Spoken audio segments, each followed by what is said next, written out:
See, God desires for us to know Him. And it seems like when we have a distorted view of who God is, sometimes our walk will be distorted and our worship will be distorted.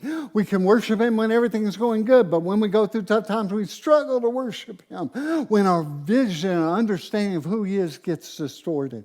But when we know who He is, we can worship Him in good times and when we go through tough times. When we understand who He is, there's 300 times in the Bible where God says, I am, and Jesus says, I am. But there's 12 names in the Old Testament specifically that talks about who God is. One is Elohim, my creator, and then Jehovah, my Lord God, El Shaddai, my supplier, Adonai, my master, Jehovah Jireh, my provider, Jehovah Rapha, my healer, Jehovah Nissi, my banner, Jehovah Makadesh, my sanctifier, Jehovah Tishni, my righteousness, Jehovah Shalom, my peace, Jehovah Rohi, my shepherd, and Jehovah Shammah, my abiding presence. You know, God, when we look at who He is, we don't just take part of who God is, we look at the whole picture and we know who He is, not just by the Old Testament and the New Testament. In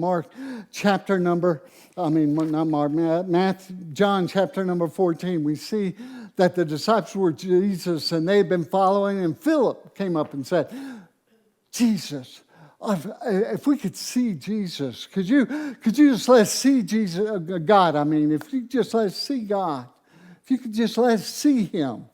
Oh, Lord, that'd be, we would want to see Him. And Jesus says, you know, when you see me, you see the Father, because I'm in my Father and my Father's in me. He says, when you see me, you see my Father. So he's been seeing who God is. In other words, there's a picture of God in Jesus. There's a picture in the Old Testament. We put it all together and look at it. We can have an understanding of who He is, and we can trust in Him.